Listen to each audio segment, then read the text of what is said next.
Heavenly Father, you reign in our lives with tender mercies and love. Let your kingdom come and your presence be manifest in our lives. As we gather in unity, visit us with your presence and help us to increase our knowledge of you. May we grow in maturity and strength in you, Lord, and be our Alpha and Omega. In Jesus' name we pray, amen. Okay, so today's sermon, the title is Spiritual Revival and Cleansing. So the reign of the Spirit. You see, the Spirit is compared throughout the Bible with different things. Metaphors, it's compared to water, wind, and fire. Depending on what it does, So we'll be covering Nehemiah 8, 14 through 9:5. So there's a lot of read. So, can you see this? Oh, wait a minute. Is it cut off? I think it's kind of cut off. Okay, so we'll try to, you can see this, right? Okay, so we'll try to read it. They found written in the law, which is the Lord had commanded through Moses, that the Israelites were to live in temporary shelters during the festival of the 7th month, and that they should proclaim this word and spread it throughout their towns and in Jerusalem. Go out into the hill country and bring back branches from olive and wild olive trees and from myrtles and palms and the shade trees and make temporary shelters. And it is written, so the people went out and brought back branches and built themselves temporary shelters on their own roofs, in their courtyards, in the courts of the house of God, and in the square by the water gate, and one by the gate of Ephraim. And the whole company that had returned from exile built temporary shelters and lived in them from the days of Joshua, son of Nun, until that day. The Israelites had not celebrated like this, and their joy was very great. Day after day, from the first day to the last, Ezra read from the book of the law of God. They celebrated the festival for 7 days, and on the 8th day, in accordance with the regulation, there was an assembly. On the 24th day of the same month, the Israelites gathered together, fasting and wearing sackcloth and putting dust on their heads. Those Israel descent had separated themselves from all foreigners. They stood in their places and confessed their sins and sins of their ancestors. They stood where they were and read from the book of the law of the Lord their God for the quarter of the day, and spent another quarter in confession and worshiping the Lord their God. Standing on the stairs of the Levites were Jeshua, Bani, Kadmiel, Shabaniah, Bunni, Sherebiah, Bani, and the Canaanite. They cried out with a loud voice to the Lord their God, and the Levites, Jeshua, Kadmiel, Bani, Hashabniah, Sherebiah, Hodiah, Shabaniah, and Pethahiah. And stand up and praise the Lord your God, who is from everlasting to everlasting. Blessed be your glorious name, and may it be exalted above all blessing and praise. Wow, we got through it. Okay. So, once the wall had been rebuilt, right, and the book of the law had been read to all the Israelites, they realized that in the month of July, in the Hebrew calendar, they were supposed to celebrate the Feast of Tabernacles. They were supposed to build and live in a temporary shelter outside their home for 7 days. I guess the easiest way to kind of think of it is living in the tent on the camping ground. What happened? Like when you go on a trip and then you do camping outside with a tent. We all know it's temporary, right? We're there for a trip. And then we're coming back home, right? So the whole point of this Feast of Tabernacle is for them to realize they're only here for temporary reasons. It's not a permanent home for them at all. So they were supposed to make 3 to 4 walls and cover the roof loosely with branches and leaves from the trees. And because the roof was not completely covered, sunlight, wind, and rain could get inside. Imagine you getting wet and then cold sometime, depending on the weather. And they were also able to see stars and the moon at the nighttime. So, I got the sample pictures for you guys. And this is, what it might have looked like, little tent. And then they cover the roof with leaves. And the top picture is what they normally eat during those Feast of Tabernacle, because it's the fall, So this was to remember So this was to remember how they used to live in the wilderness for 40 years before entering the land of promise. Remember, they had to live in the wilderness for 40 years, and they were to remember that God fed them and led them in the wilderness. It is also to remember that this earth is only a temporary abode, and they were the pilgrims and strangers in this world. Do you know what pilgrims are? You hear that a lot, right? The first settlers in the U.S. supposed to be pilgrims. So what does that mean? Do you know the pilgrim? Pilgrims are like people who travel from place to place without a permanent home, just traveling from place to place for religious reason. Yeah. So we are that. We're not like, remember Abraham? He had to leave his father and his house and his whole family to go to land of Canaan, and he lived there as a stranger to the land, and he moved about, according to where God asked him to go. And same thing with the tabernacle during the Moses time. Tabernacle had to travel, right, according to wherever God led them. They were never like in one place. So our life on this earth is like that. So the Christians are the same. You see, our permanent home is not on earth, but in heaven above. That's where we belong, and that's where we will be forever and ever. That's why Peter said the following. Can we read 1 Peter 2:11?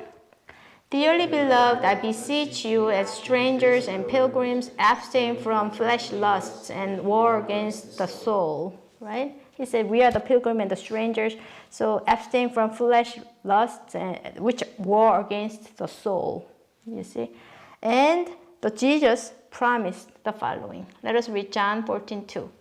My Father's house has many rooms. If that were not so, would I have told you that I'm going there to prepare a place for you? And if I go and prepare a place for you, I'll come back and take you to be with me, that you also may be where I am. That's what he promised. Hallelujah. So Jesus went to heaven after the resurrection to prepare a place for us. Did you know that? Jesus is not just there, just doing nothing. He is preparing places for us. And he made a promise to come back one day and take us with him, so that we'll be with him forever. And Bible says Jesus our Lord is the husband of the church. And we are his bride. And in Jewish custom, a man will propose a marriage to a woman, and once the woman accepts that proposal, they are engaged. Then the groom goes back to his father's house to prepare a room for the bride. And once the process is ready, he comes back with many people, like the groomsmen in nowadays, to take the bride from her home and bring her to his father's house, where the wedding ceremony will be held. And all the guests of the wedding will be there, waiting to celebrate the wedding. Just like that, when you accepted Jesus Christ as your Lord and Savior, you accepted his proposal to be his bride. And the promise he made to his disciples in John 14:2, the one that we just read, applies to us as well. He will come back one day to take us to his Father's house, so we can be with him forever and ever. And we need to always remember that we are his, and the heaven is where we belong. That's why the Apostle Paul says the following. Let us read Philippians 3:19. Their destiny is destruction, their God is their stomach, and their glory is in their shame. Their mind is set on earthly things. But our citizenship is in heaven, and we eagerly await a Savior from there, the Lord Jesus Christ. So Paul's comparing like worldly people with godly people. While the worldly people are earthbound and head to destruction, we are heaven-bound, and our citizenship is in heaven. Some people would die to have like U.S. citizenship because it's so powerful, like the blue card. But imagine, our citizenship is not just in U.S., it's in heaven. It's Almighty God, it's with Almighty God, and that's where it belongs. So in the month of Tishri, do you remember what Tishri is again? Like July? Yeah. So in the month of Tishri, which is July in Hebrew calendar, again, that's what month in ours? November. September, October, yeah, normally just count 2 more months, you know what I mean? So in the month of Tishri, which is July in Hebrew calendar, Israelites were supposed to live in tents outside their homes to remember that the earth is only a temporary place. And like I mentioned before, July in Hebrew calendar falls in September or October in our calendar. It's the time of the harvest for them and the time for Thanksgiving. So for the whole week of celebration, they ate various kinds of fruits and vegetables to celebrate the harvest. It was to give thanks and be joyous with God. So people were praising God and giving thanks while reading and listening to the word of God day after day. So on the 8th day, they all gathered together to conclude the festival. It's amazing to know they never celebrated July festival like this before. Can you believe? Because let us read Nehemiah 8:17. The whole company that had returned from exile built temporary shelters and lived in them from the days of Joshua son of Nun until that day. The Israelites had not celebrated like this, and their joy was very great. Wow. So it was the first time they had ever done such a thing since the day of Joshua son of Nun. What does this mean? That means ever since they came out of the wilderness and entered the land of Canaan, they never done this.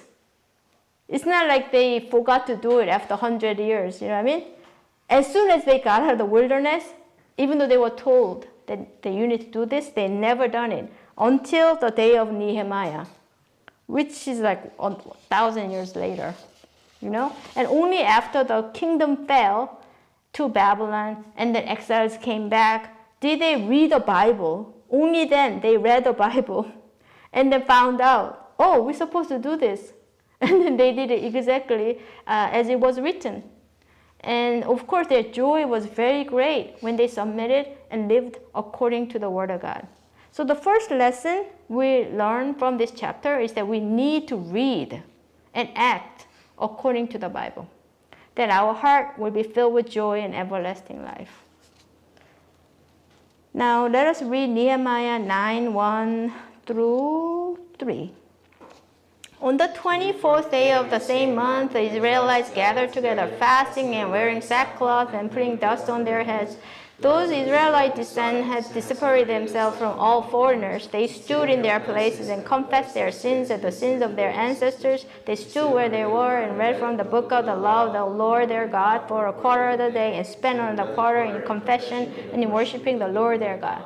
Now, after they celebrate the Feast of Tabernacle, they gather together again. It's like they cannot resist coming together for more of the Word of God and, communion.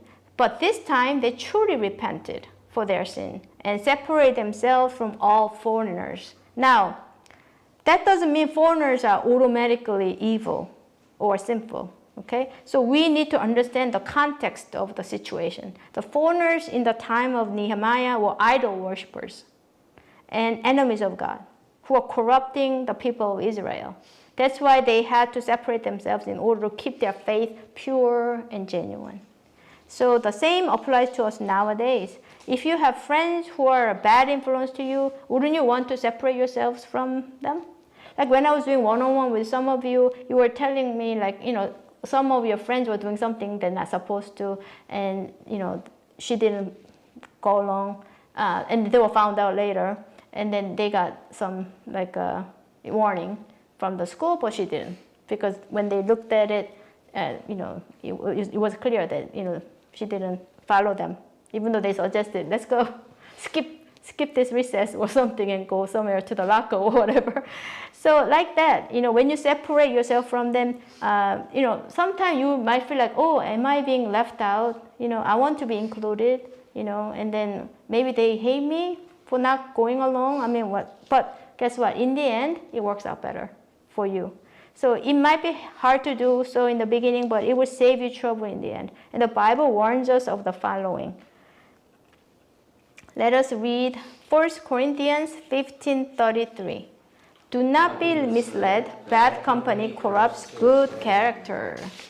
Okay, so if you touch paint, we've been painting a lot, right, in this church because we have to spruce up our church. So when you touch paint, what will happen to your hands? You get paint in your Yes, you get pain on your hand. Is that obvious? And then Juno, unfortunately, he stepped on the dog poo yesterday. And then what happened to his shoe? Dog poo all over, right? Yeah, so, and then if we approach a poisonous snake, what will happen to us? Most likely, get bitten. And then you get poisoned, right? Oh, did you know that Pastor Lee, he killed a snake inside a church building? Wow. I'm like, whoa. I didn't know it was inside a church building. I was outside. I thought it was outside, but it turned out the snake snuck in, I guess.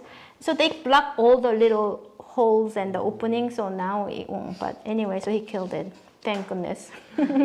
So it is best to avoid these things and walk away. So the second lesson we can learn from today's chapter is that true repentance is accompanied by action, not just words. That doesn't mean that whenever we repent, that we'll automatically be able to act, Even if we cannot do it right away, we still need to repent, And then one day, God will give us the strength. One day, God will help us to overcome. So don't give up. Just because, sometimes you feel like, why do I bother repenting when I'm doing it over and over again? And maybe I'm being hypocritical and I don't want to, do this. So, God, am I real? Sometimes you might question like that. But no, that's what Satan will like for you to think. Go ahead and repent over and over. Because God will forgive us over and over. Regardless how many times, it's important to repent so that you get the forgiveness, and then at the end, you will have, when the time comes, you will be able to overcome. So it's okay if you've continuously made mistake or continuously do something you're not supposed to. That's fine because God is forgiving. Okay, and what's not fine is that you stop repenting and then kind of distancing yourself from God. That's not okay. But as long as you repent and then you beg for forgiveness, it's okay. If you fail to act at that time. So remember that, please. Anyway, so let us read Nehemiah 9:4 through 5. Standing on the stairs of the Levites were Jeshua, Bani, Kadmiel, and then Shabaniah, Bunni, Sherebiah, Bani, and Kenani. And they cried out with a loud voice to their God. And the Levites, Jeshua, Kadmiel, and then Bani, and Hashabniah, Sherebiah, Hodiah, Shebaniah, and the Pethahiah said, "Stand up and praise the Lord your God, who is from everlasting to everlasting. Blessed be your glorious name. May it be exalted above all blessing and praise." So once the Israelites confessed their sin and separated themselves from the foreign god, they cried out with loud voice to their Lord, their God. Just like a baby cries for his mother or her mother, they were crying out to the Lord, their God. What a beautiful voice it must have been, and how pleasing it must have been in God's ears. Now God is not just the God anymore, but like it says, their God. It said they were crying out with a loud voice to the Lord, their God. So you can see that once you repent and turn to God, the relationship is fully restored. And then the people of Israel stood up and praised their everlasting God. So we can see that only when our relationship is right with God, we can praise His glorious name. We tend to take praise for granted, but we need to understand that praise is not just about singing songs, you see? Praise has to come from the heart and be received by God from our lips. So whenever we gather in church, we pray together, we praise together, we hear the sermon together. I hope all these things are done from your heart because God is among us and He is pleased with us. And I hope as you grow in stature, your relationship with God will grow as well. Okay, let us pray for the sermon's over. Oh Lord, as we close this meeting today, go back to our homes. We ask you to watch over us. Father, according to your word, you have given angels charge over us to guard us in all our ways. Father, watch over the words that have been planted in our hearts. Let your word take root and produce blessings and beautiful fruits in our lives. Help us to walk in your love and to be attentive to your prompting. In Jesus' name we pray. Amen.